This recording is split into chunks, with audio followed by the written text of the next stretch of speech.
परमादनीय हमारे नवनियुक्त अध्यक्ष जनाब विकास साहब, हमारे वर्किंग प्रेसिडेंट रमन बल्ला साहब, हमारे XPYC प्रदेश अध्यक्ष प्रणव सगोत्रा जी, बाकी मनमोहन जी, राजवीर जी, पवन रैना जी, गणभक्त जी, बाकी हमारे यहाँ चाहता हूँ कि मैं सेवा दल से काम शुरू किया था अमीर भट्ट साहब के साथ में वर्किंग प्रेसिडेंट ब्लॉक संस्कार का बना। उसके बाद शाहनवाज के टाइम इलेक्शन लड़के असेंबली प्रेसिडेंट बन के आया मैं। उसके बाद बतौर प्रणव सगोत्रा के साथ काम अच्छे तरीके से किया। इन्होंने मेरे को जनरल सेक्रेटरी तक, स्टेट जनरल सेक्रेटरी तक पहुँचाया।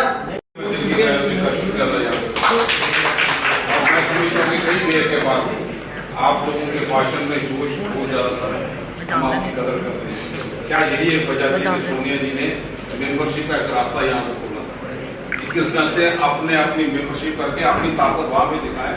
वो इंडिविजुअली मेरी मेंबरशिप भी अपनी थी, वो कांग्रेस की मेंबरशिप यहाँ पे। हमें ये देखना है क्योंकि ये अब नया कोर्स जहाँ पे शुरू होगा, सेकंड इनिंग शुरू करने के लिए जा रहे हैं। विकास साहब और पूरी टीम जो होगी हर एक जिले का दौरा करेंगे और मेरी गुजारिश ये है कि जितने हमारे नेता हैं वो आज से उसकी तैयारी शुरू कर दें। ये नहीं कि वहाँ पे अकेला आदमी या पीछे कोई नहीं, कोई बचा नहीं पाएगा यहाँ पे। मैं विकास से भी यही गुजारिश करूँगा कि जो लोग जमीनी सतह पे लोगों से जुड़े होंगे उनको आगे करने के लिए हम वचनबद्ध करो।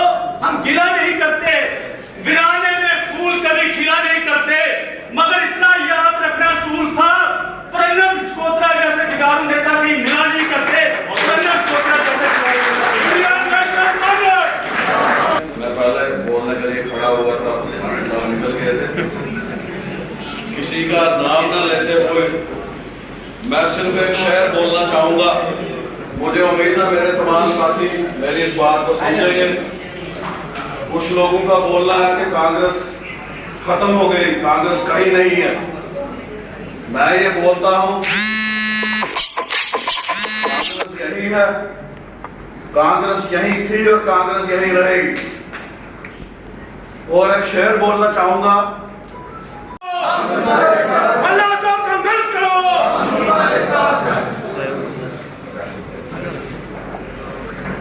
जम्मू कश्मीर प्रदेश कांग्रेस कमेटी के वर्किंग प्रेसिडेंट रमन बल्ला साहब, ठाकुर मनमोहन सिंह जी और हमारे पूर्व यूथ कांग्रेस के अध्यक्ष प्रणव सगोत्रा जी, पवन रैना जी और हमारी प्रणव जी की सारी टीम, करण भगत जी। क्योंकि मैं टीम इसलिए कह रहा हूं कि आप सभी लोग जो कुर्सी पे भी बैठे हैं और जो सामने भी बैठे हैं, तो एक एक का नाम बोलते बोलते बड़ा टाइम चला जाएगा। तो मैं माजरत खा हूं, मैं सबका नाम नहीं बोल सका। जहां तक आज की गैदरिंग की बात है दोस्तों, चाहे रमन बल्ला साहब हैं, चाहे मैं हूं, चाहे मेरे मनमोहन सिंह जी हैं, पवन रैना जी है, प्रणव सगोत्रा जी हैं और इसकी ये सारी टीम, हम सब लोग जो हैं यूथ कांग्रेस से ही चल के आगे बढ़ेंगे। अगर मेरा सफर कहेंगे कहां से शुरू हुआ, तो 98 में मैं डिस्ट्रिक्ट वाइस प्रेसिडेंट बन गया था डोडा डिस्ट्रिक्ट का, चनाब वैली जिसको बोलते हैं आजकल, जिसके अब 3 डिस्ट्रिक्ट बने हैं, लेकिन उस वक्त एक ही डिस्ट्रिक्ट होता था। तो सदर हमारे प्यारे लाल शान जी थे और मैं डिस्ट्रिक्ट वाइस प्रेसिडेंट था और मैं ये रामन बनिहाल का एरिया देखता। तो वहां से चलते चलते 2012 एंडिंग तक मैं यूथ कांग्रेस में रहा। मतलब 14 साल यूथ कांग्रेस में रहे मैंने दिए और 8 साल में स्टेट का वाइस प्रेसिडेंट रहा और 3 साल में all India youth Congress general secretary. तो एक बहुत बड़ा सफर मैंने इसी में तय किया। और अगर मैं किसी पोजीशन पे आज पार्टी ने मुझे कोई जिम्मेवारी दी है तो वो यही प्रोफाइल देख के दी कि इस आदमी ने छोटे कार्यकर्ता से लेके शुरू किया है इलेक्टोरल पॉलिटिक्स भी और पार्टी पॉलिटिक्स भी। वो प्रोफाइल देख के मुझे इस जिम्मेवारी को, इतनी बड़ी जिम्मेवारी को ऊपर वाला हमें कामयाबी दे, मुझे भल्ला साहब, हमारी सारी टीम को। भल्ला साहब को फ्रेम मिला।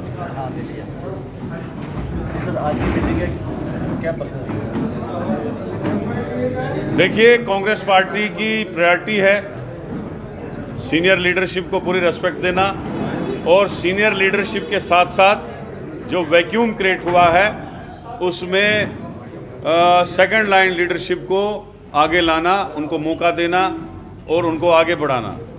जो ऑल इंडिया कांग्रेस कमेटी का एक इजलास हुआ था जोधपुर में, वहाँ पे ये कहा गया था जो 50% से टचिंग है या उसके नीचे हैं लोग, जहाँ जहाँ हमें वैक्यूम है, जहाँ जहाँ उनकी ज़रूरत है उनको आगे बढ़ाना है, उनको कमेटीज़ में लाना है, उनको हर जगह जो है अपनी जगह मिलनी चाहे। तो उसके साथ साथ जो आज यूथ कांग्रेस जो एक्स हैं हमारे, जो यूथ कांग्रेस में रहे हैं, एक्चुअली यूथ कांग्रेस की जो फिक्स की है एज ऑल इंडिया कांग्रेस कमेटी ने, वो 35 से ज़्यादा 37 तक होती है।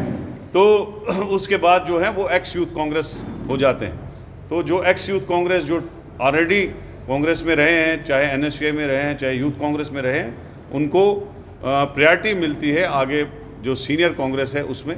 तो उन्हीं की आज मीटिंग थी और आगे बढ़ के हम इससे भी बड़ा कार्यक्रम उनका करेंगे और उनको आगे बढ़ाने की कोशिश करेंगे। भारत जोड़ो आंदोलन को लेकर क्या कहना चाहिए?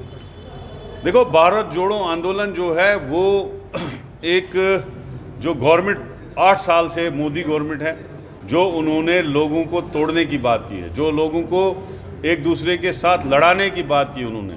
जब उनके इलेक्शन होते हैं तब खाली पोलराइजेशन पे वो इलेक्शन जीते हैं, तब खाली हिंदू और मुसलमान को लड़ा के वो इलेक्शन जीतने की बात करते हैं। हम कहते हैं कि कम्युनल जो है हारमोनी मेंटेन रहे, लोग आपस में प्यार मोहब्बत से रहे, ये मुल्क आगे बढ़े, और उसी लिए जो है भारत जोड़ो यात्रा शुरू हुई। भारत जोड़ो यात्रा में और भी इश्यूज़ हैं, महंगाई का इशू है, बेरोज़गारी का इशू है, और मुझे यकीन है जो राहुल गांधी जी 3500 किलोमीटर की जो यात्रा वो कन्याकुमारी से कश्मीर तक कर रहे हैं, मुझे यकीन है इससे एक बहुत बड़ा इनकलाब आएगा लोगों में और नौजवान उनके साथ जुड़ेंगे। एक ऑनेस्ट लीडर है, पढ़ा लिखा लीडर है, और उसकी इमेज जो है ख़राब की गई IT सेल के दोबारा बीजेपी ने, लेकिन मुझे यकीन है लोगों के दिलों में अब मोहब्बत शुरू हो गई है। अभी देखेंगे आप जो परसों महंगाई पे इजलास हुआ दिल्ली में, बहुत बड़ा कन्वेंशन हुआ जिसमें लाखों लोगों ने शिरकत की। उस भीड़ को देख के मुझे लगता है कि राहुल जी आगे आने वाले बहुत बड़े लीडर होंगे और देश के आने